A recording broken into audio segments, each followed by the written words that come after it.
Donner rendez-vous demain matin. La nouvelle guerre mondiale est économique. 10h, on est là pour une petite mission qui va durer 3-4 jours. Mais comme elle s'opère à fleuret-moucheté, on a trouvé le joli terme d'intelligence économique. On a une forte suspicion de manip, disons, sur cette affaire du saumon. Une manipulation supposée devenue un cas d'école. L'année dernière, une étude scientifique prétendait que le saumon d'élevage européen était cancérigène, contrairement au saumon sauvage américain. Mais les étudiants de cette école de guerre économique découvrent vite le dessous des cartes. Il y a beaucoup de scientifiques qui contestent les résultats de l'étude.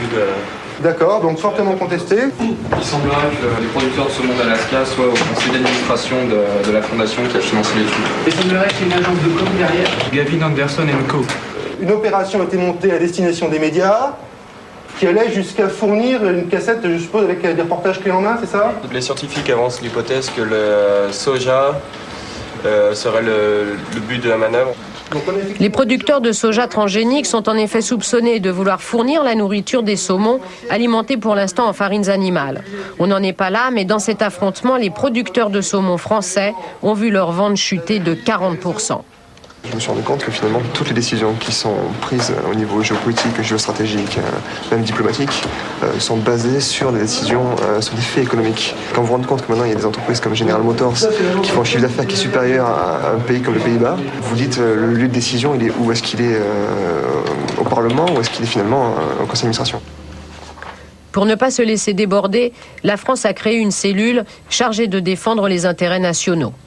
Elle est dirigée par cet homme, un ancien responsable de la DGSE, les services secrets français.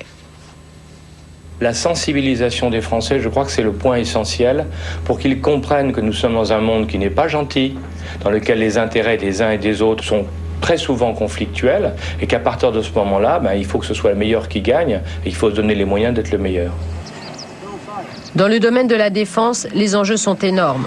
Les blindés américains engagés en Irak sont étudiés à la loupe chez Giat, le groupe industriel de l'armement. L'expérience de cette guerre va permettre d'améliorer le matériel français. Le véhicule était touché dans un réservoir de carburant. Tiens donc. Et là, pour l'arrêter, pas grand-chose à faire. Ils sont pas largables, les réservoirs? Non. Ça serait faisable? Tout est faisable, oui. En plus de cet aspect technique, la dimension humaine est largement prise en compte. Il faut tout connaître de l'adversaire. La vie privée d'un dirigeant de haut niveau, qui est peut-être celui que l'on va retrouver en face de soi à la table de négociation, qu'est-ce qu'elle va nous apprendre? Savoir comment il fonctionne, quels sont ses hobbies, à quoi il va réagir, comment est-ce qu'on peut créer de la connivence avec lui. Bon, tous ces éléments-là, bien sûr, sont importants.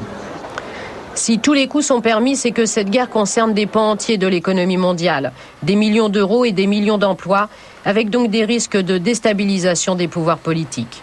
Dans la durée de vie d'une puissance, oui, je pense que l'intérêt économique est largement supérieur au poids humain des morts dans les tours du World Trade Center.